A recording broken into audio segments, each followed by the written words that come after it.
This is Beyond a Reasonable Doubt with your hosts, Mark Garrigus and Gary Smith. GPS. MJG. When you're wearing the Reasonable Doubt shirt or sweatshirt, all is right in the world. Yeah, I like it. I only have the one, so it's not often clean on a Sunday. I usually wear it throughout the week, but it happened to be clean today, and it seemed very apropos. And you actually picked the comment of the week this week. I did. I think that was last week. I'm not sure that there is a comment of the week this week from what I looked through. Yeah, there were some good ones. By the way, a very polarizing episode apparently last week. Some people were very angry and others were very supportive. Oh, you know what? My mistake, Mark. I did pick the comment of the week this week. Okay, you were making me. Why? Every time you do that to me, I feel like I'm having a TIA. No, you're right. That's my mistake. I sent it very early Sunday morning, and in my brain, we record this on Sunday because we did for so many years, and we've shifted our schedule a little bit. So I just needed to adapt. That's my mistake. It's from Karen Graham 8487, and it says, "Mark, do you take Monopoly money?" And that was a very well-timed comment because at the time, Luigi Mangione was not a name we knew, and the NYPD had released that the backpack that they found in Central Park that was believed to be the shooter of the UnitedHealthcare C.E.O. Would contain nothing but Monopoly money. So I thought that was a pretty funny comment at the time. I mean, obviously there's a lot more that we know now, but that one tickled me, so I sent it to you very early Sunday morning. So what was the name? It's from Karen Graham 8487, and we will I'll get in touch with her and we'll get some merch out to her at some point in the near future. Well, and for anyone, I'm sorry, real quick, Mark. I'm sorry, real quick before we move on with the show. For anyone who is waiting for move on. Okay. For anyone who is waiting for their merch, we had on the logistics side of things, the person who does the shipping for us was out for a few weeks. So I sent a big batch out in the middle of this week. So if you are, a week or two removed from your comment being selected and you feel like you haven't gotten your merch yet, it's not that I've forgotten about you. It went out recently and it should be to you shortly. So it should be a lot of good merch coming for the Christmas holiday. And you stepped on my segue. Oh, I'm sorry. What my segue was? Let's hear it. We've talked about Luigi. We did. We talked about Monopoly money. And the person who won the comment of the week was Karen. And I was going to say before it, speaking of Karen, did you hear the news? I did not. I am assuming that you're referring, just from context, you're referring to our friend Karen Agnifilo, but I'm not certain what the news is. Okay. Well, Google Karen Agnifilo. Last night, I think, as we tape this, it's Saturday afternoon. Karen Agnifilo. Oh, wow. How did I miss that? I was going to say Karen Agnifilo has joined Agnifilo in Trotter, which has as their two of their three partners. Poor Zach, who's the name partner, but Tenny Garrigus and Mark Agnifilo. Karen is now of counsel at Agnifilo and Trotter. And what is her case that she's bringing to that illustrious New York firm? She is representing Luigi Mangione, and not only is this on every news website when I click the news button on Google, but there is a lengthy article on TMZ. You take one night to watch a movie with your wife, and all of a sudden you miss the biggest news of the week. We are nominally a legal show, and nominally it's the biggest story in the country, and nominally it's somebody who has been of counsel and is now of counsel with my daughter. So I thought maybe it would be relevant to the show today. Yeah, I would say so. I don't know whether I'm disappointed in myself, ashamed of myself. I'm gonna have to go through the thesaurus to figure out exactly which word is appropriate. But that's crazy that I missed that. I'm very. What can I see the TMZ article? What is the TMZ article's take on this? Yeah, I'll put it up right now. I have not had for those who don't know, Karen, who I know and adore and was here. She's been there. She is giant picture of her right there. And then if you scroll down, there's another giant picture of her. I mean, the fact that I missed this is I'm very surprised with myself, but yeah, there she is. And there's her husband, my daughter's partner. And she's referred to as a top defense attorney. I did send you earlier this week the clip of the first attorney that was retained for the charges in Pennsylvania. And you very aptly pointed out, I wonder if that'll carry over once they get to New York. And no, absolutely not. But good that we have a friend of the show who's going to be intimately involved in this case. It's maybe time to have KFA back.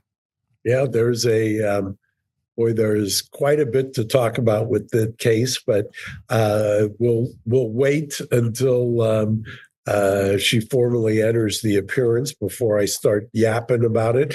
I think what I would like to talk about is I'm sitting here in New York, at least right now as we tape this. I think by the time you drop this, I'll be back. But the acquittal of Daniel Penny. And let me give you kind of, we talked about it last week, and let me give you some, and we talked about the fact that on Friday afternoon, they had given what's called an Allen charge, which you can do in New York State court. You could do in federal court, but is unconstitutional under the California state constitution. And the Allen charge, commonly called the dynamite charge, is when a jury is hung. And guess when this jury was hung, Gary? It was Friday afternoon, about 2:30 in the afternoon, which is, I would say, exactly when you say it always hangs. Exactly. They have the lunch. They come back. They don't want to come back for the weekend. Boom. So they gave the Allen charge.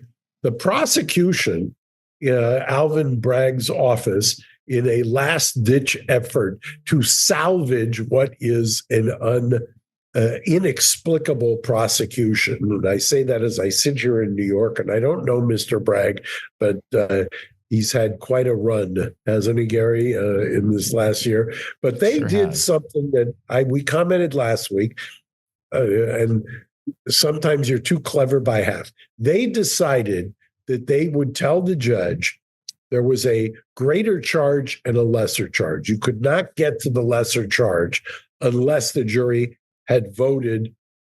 They had jury instructions on the greater. They were hung on the greater, so they couldn't get to the lesser. So in their infinite wisdom, the DA asked the judge, who's very well respected here in New York, to dismiss the greater charge, which the jury was hung on, which to my mind is a once in jeopardy problem. Yeah. And the judge, to his credit, said, okay, you're sure. Defense objected, and they dismissed it. Well, let's remind everyone that the judge, before he said okay, he pointed out on the record that he did not know if that comported with New York state law, and then went on to say, okay, I'll allow you to do it anyways, and we'll just see how this all shakes out. I mean, it was an absolutely wild attempt to get him on the lesser charge when there were very clear instructions that the lesser charge could not be considered until you got through the greater charge. Yeah, and I'm telling you, there's a great argument for the double jeopardy, but guess what?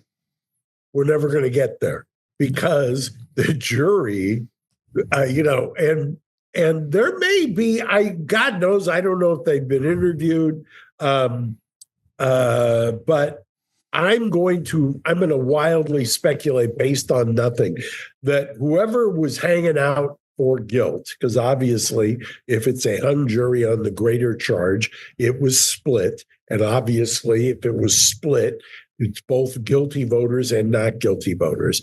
Whoever was hanging out for guilt said, oh, you're going to keep us back here by overcharging the shit out of this case, and I was falling for that nonsense. And now after however many days of deliberation, you're just going to dismiss it?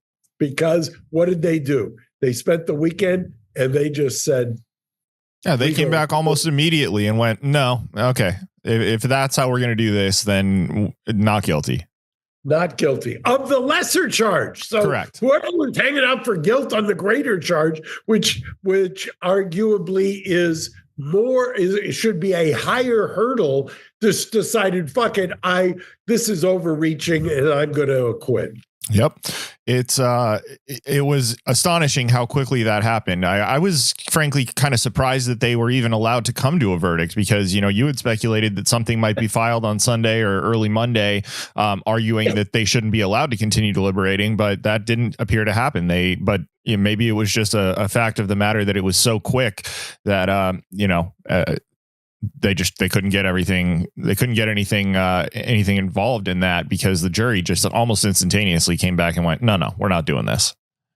Well, yeah, I think there's a little, the reason that, by the way, that the so-called Allen charge, the dynamite charge, is found unconstitutional in California state courts is because the then interpretation by the California Supreme Court was that it's coercive, that part of the whole beauty of the jury system is that you should get the 12 individual considered opinions of the jurors and that you shouldn't coerce them. They shouldn't get rolled. It's kind of what I ask every juror if it's Friday at 4:00. I ask this all the time. Are you going to roll because you don't want to come back on Monday? And I try to. Some people will be honest and say, I think if I'd been here for a while, I probably would roll. But most people say no, I'll hang out, and so rightfully so. And by the way, also in some federal courts, when juries have reported that they're hung, in my experience, some federal judges say, no, I think it's coercive. Here, they want to get the verdict, right? Right. Throwback, Peterson, the jurors came back and were saying that we're hung. If that judge did, they'll never get over it. That judge decided, I'm not going to do a Allen charge because it's a state court in California. I'm just going to remove the juror who's feeling threatened. That's next level fuckery. Yeah, that's wild overreach, in my opinion. And, to say that the Allen charge was ruled in California to be coercive, I don't think that's a controversial take because basically what you're doing is you're taking a jury that is hung and then you're sitting them in front of a judge, a person of authority, who's basically admonishing them for not being able to come to the same opinion. And that's putting a ton of pressure on the minority of jurors who are, fighting large, you assume that it's a couple of jurors against the larger majority. And you're basically yelling at them. You're having a judge yell at them and say, you were brought here to reach a consensus and now you need to go back there and figure out a way to agree. And it's like, does not seem in the spirit of what the jury system is supposed to be doing. Yep, I couldn't agree more. And why don't we end with the last word from the accused, now vindicated, Daniel Perry. Daniel Penny. Yes, absolutely. It was, he was. Excuse me.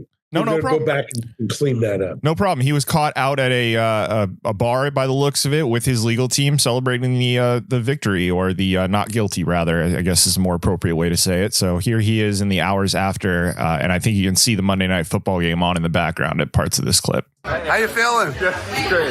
Yeah. He's feeling good. What's up? Come together.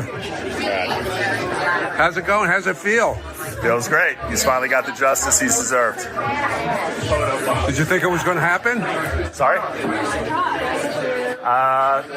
No, we think that this should have happened probably on day one, but the important thing is it happened. So we can't control the timing of it, but we can certainly savor the outcome. And why do you think it was not guilty? That's that guy. Well, he's not guilty on a few different reasons. Because his actions were justified. He was trying to help people on that train, and he did. And number two, he's not responsible for the death because the death was caused by a lot of other factors that we tried to present with a lot of clarity, such as the K2 abuse and the sickling crisis, and cardiac issues. Not to mention the paranoid schizophrenia, which only added to that impact. So I'm just glad that the jury was able to truly evaluate that as a potential cause of death, and that Danny was justified in the actions that he took. Now, there's something that happens. I wish you had the names to give the shout out. They did a great job.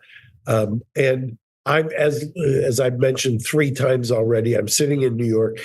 I have not met a single person, maybe I'm in a bubble, admittedly so, who understands what the public policy was for prosecuting this case. It's inexplicable to me. It really is. I mean, as you can see in that clip, Daniel Penny is, I would say, relieved to say the least, and enjoying himself and reveling in the fact that he's got this weight off his shoulders. But the lawyers did a great job, and I wish I had their names as well. I don't, but I thought it was very, magnanimous of the first lawyer, who then threw it to his colleague to get a little bit of shine as well. And I think that they all deserve, all the accolades that they're getting from this, because they fought a righteous case and won for their client in the right light. Let's put their names in the title of this week. How's that? Sure. That sounds like, look at me. Like no work for you and plenty for me. Yeah, no problem. There you go. That's a perfect division of labor. Thank you, Gary. I appreciate it. No problem, Mark. You enjoy New York while you can, and safe travels whenever you do head back out west. We'll look forward to seeing you and celebrating at the G&G Christmas party this coming week. We'll do a recap of small parts of that next time we record next weekend. You got it. Thanks, Gary. All right. Thanks, Mark. Be well. Bye-bye. Thanks for listening to Reasonable Doubt. Subscribe on YouTube at youtube.com/Reasonable Doubt Podcast.